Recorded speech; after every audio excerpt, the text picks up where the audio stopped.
The Assembly will hear an address by His Excellency Mr. Kishida Fumio, Prime Minister of Japan. I request protocol to escort His Excellency.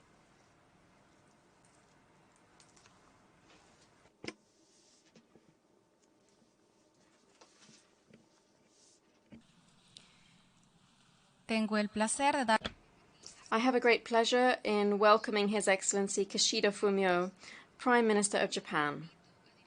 I invite him to address the Assembly.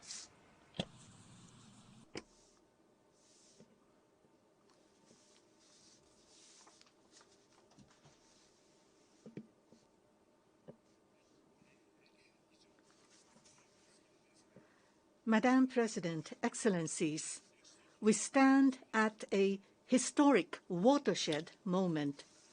77 years have passed since the establishment of the United Nations, yet we are still witnessing the devastation in Ukraine and around the world.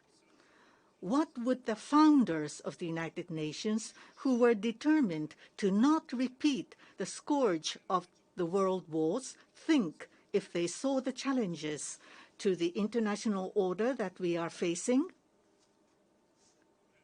We have all gathered here at this assembly because we stand with the fundamental vision and principles of the UN Charter. The realization of an international community where all member states unite to maintain peace and security, and where all people can enjoy the economic and social development. Isn't this what we are aiming for?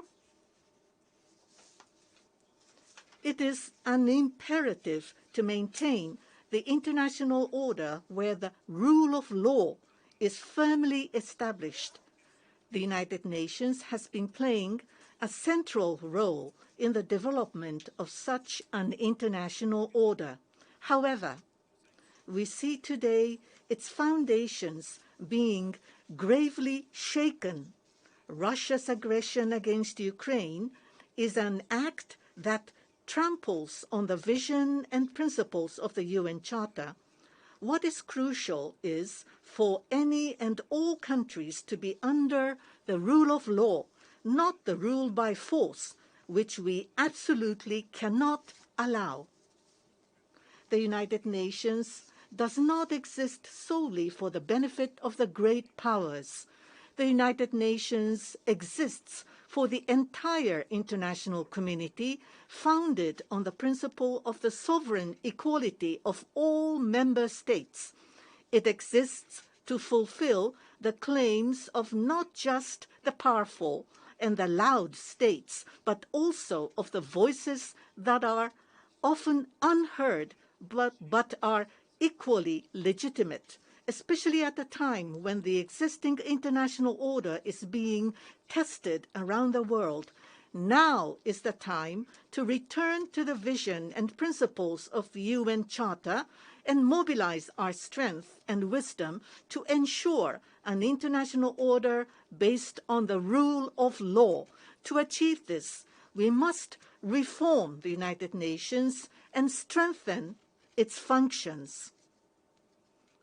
Former Secretary General Hammarskjöld, who was killed in the line of duty while attempting to mediate a ceasefire amid the Congo crisis, said, "It is our responsibility to remedy any flaws there may be in the institutions of the UN.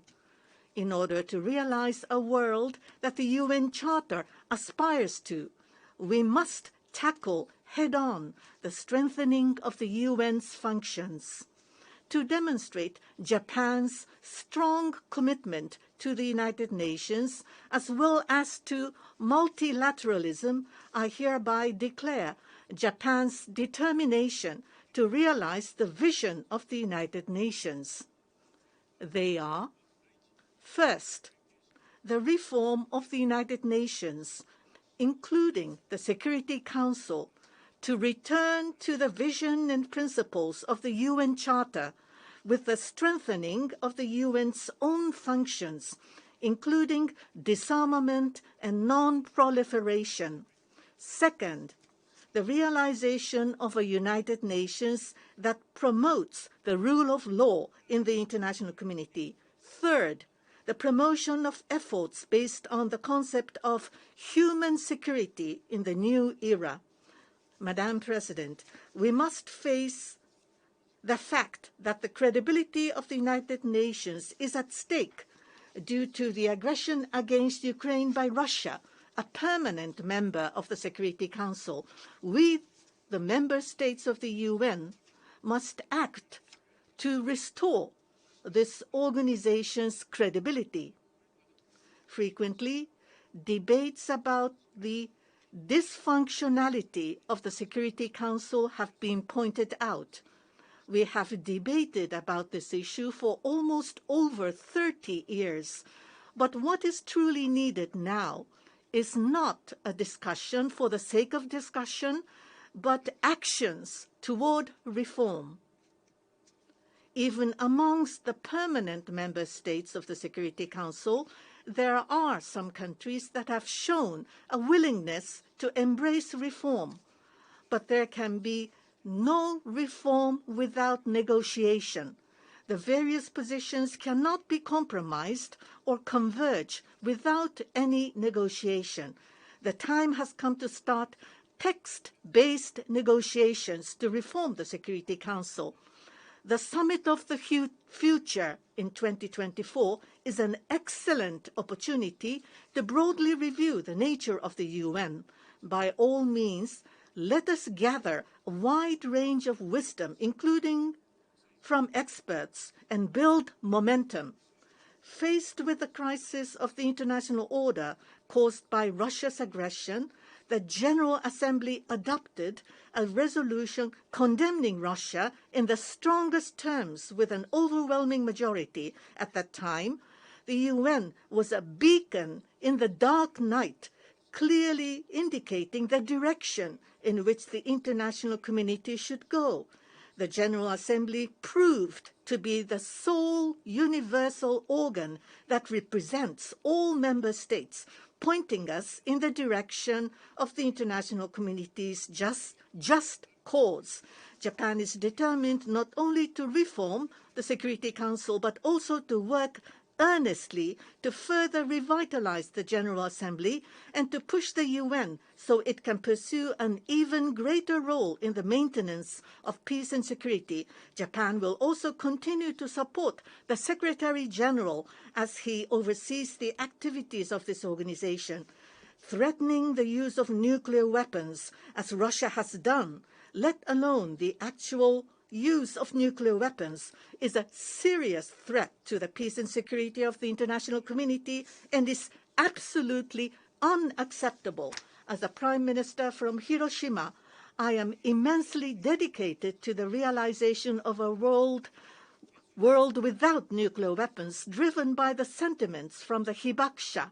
Last month, the sole opposition by Russia blocked the unity and concerted efforts by the international community to reach consensus on an outcome document that would maintain and strengthen the NPT regime, which is the cornerstone of the international nuclear disarmament and non-proliferation regime.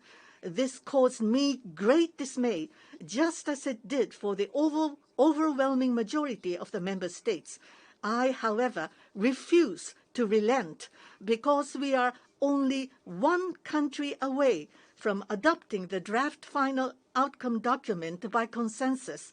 I believe this document represents a new foundation for the international community to proceed with realistic engagements on nuclear disarmament in the future. As the only nation to have ever suffered atomic bombings during war, Japan has a unique historic role, and we renew our resolve to realize a world without nuclear weapons.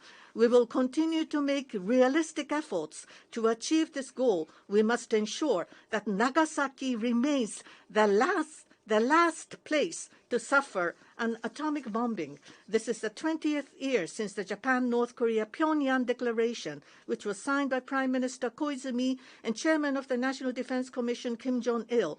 Japan's policy remains unchanged. Japan seeks to normalize the relationship with North Korea in accordance with the Japan DPRK Pyongyang Declaration through comprehensively resolving the outstanding issues of concern, such as the abductions, nuclear and missile issues, as well as settlement of the unfortunate past. Japan is prepared to engage in dialogue on matters of mutual concern. I am determined to meet with President Kim Jong-un without any conditions and will miss no opportunity to take actions with all my dedication. Japan has also made long-term contributions in the field of peace building. Japan first participated in a full-scale peacekeeping mission in Cambodia in 1992. 30 years later, many Cambodian personnel wearing blue helmets are protecting the peace and future of places such as Mali, Central African Republic, and Lebanon. Then Lieutenant Colonel Tiao Chanluti was one of those who was deployed to Lebanon after Japan's peacekeeping training. Since then, he has been active as a peace builder, mentoring younger generations at the PKO Training Center for the Cambodian Armed Forces. The torch of peace, created through Japan's contributions to peacekeeping operations, will be borne beyond generations and across borders. Japan supports it. 議長 Madam President, Excellencies, next. Japan is fully committed to the realization of a United Nations that promotes the rule of law in the international community. The rule of law is not reserved for one particular state or region.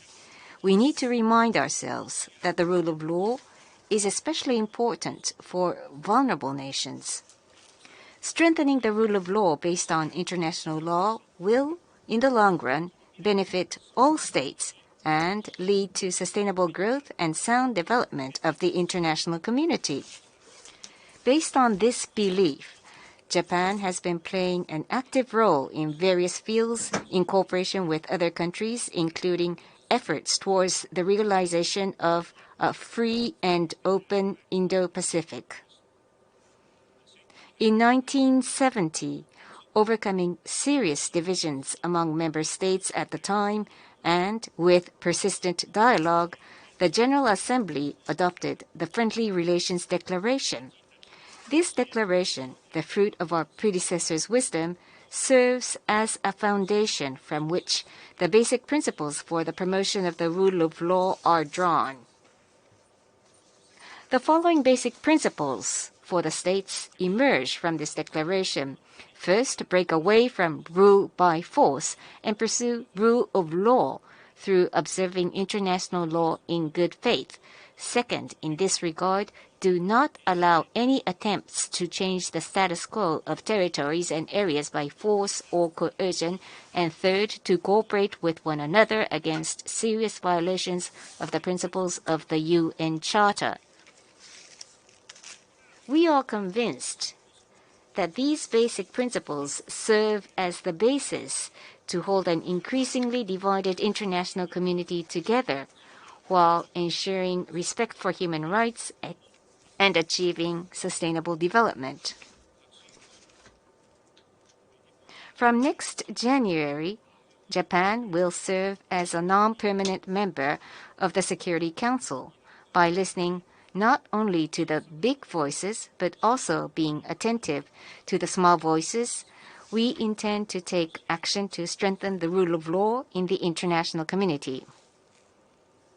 Madam President, Excellencies, Japan will strengthen efforts based on the concept of human security in the new era. People deserve to enjoy a high-quality life free from anxiety and fear. The concept of human security has not changed, but now we are standing at a historical watershed moment and facing a new challenge. Today, In addition to global pandemics, the use of force and coercion against other countries, food and energy insecurity, inflation and climate change are all interconnected and threaten the safety of people now more than ever, further exacerbating poverty and disease. The Sustainable Development Goals aim for a society in which no one is left behind, and their achievement requires the realization of human security in the new era. In doing so, the key is to enhance the resilience of individuals, societies, and nations to cope with the changes and challenges specific to our times. The Adjumani district in Uganda is facing difficult and complicated issues such as the increasing influx of refugees from neighboring countries and rising costs due to the situation in Ukraine, which is just one example of the difficult and complex challenges that the world is facing today. Moini Fred, an administrator from Adjumani, learned through JICA training how to incorporate the views of both refugees and his compatriots in running his district. Despite its own difficult economic affairs, Adjumani district continues to provide administrative services as well as support to refugees. And Mr. Fred is working hard to build a cohesive community free of ethnicity or nationality-based tensions. With shaking international order and people's anxiety growing, Japan will work with the United Nations to realize human security in the new era, including initiatives through the UN Trust Fund for Human Security. In addition, Japan will also continue to invest generously in people. At TICAD 8, the 8th Tokyo International Conference on African Development in August this year, I announced the investment of $30 billion in Africa as the sum of public and private financial contributions over the next 3 years, with an emphasis on investment in people. Japan will also focus on human resources development and capacity building in other parts of the world. Based on my conviction that education is the foundation of peace, I will assume the position as an education champion, and I will promote cooperation through human resources development based on the outcome of the UN Transforming Education Summit. In the COVID-19 pandemic, the pandemic has also illustrated the importance of human health and efforts to protect people from disease. Japan has provided a total of approximately $5 billion to support the COVID-19 response, including vaccine-related assistance through COVAX and other programs. Japan has also decided to contribute $1.08 billion to the Global Fund over the next 3 years. Japan will continue to take a leading role in strengthening the global health architecture and achieving universal health coverage in the post-COVID-19 era towards the G7 summit that I will chair next year. Japan is also steadily contributing to the creation of a world where people can enjoy a high-quality life in a safe environment.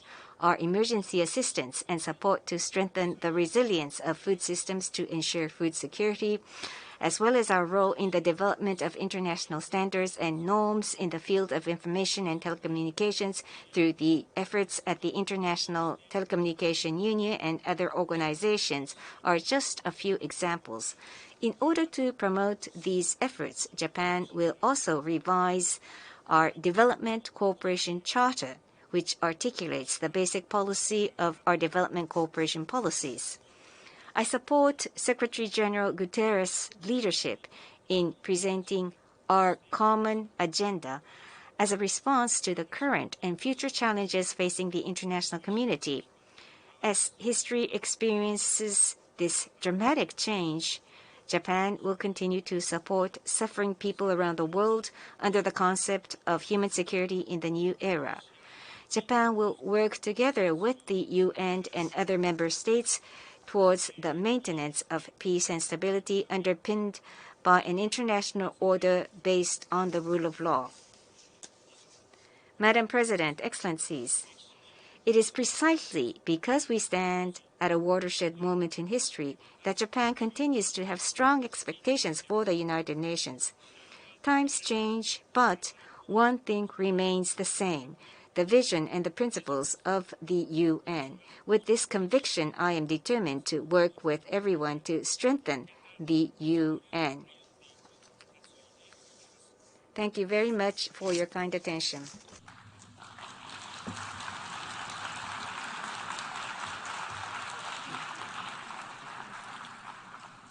En nombre de la Asamblea. On behalf of the Assembly, I wish to thank the Prime Minister of Japan for the statement just made, and I request protocol to escort His Excellency.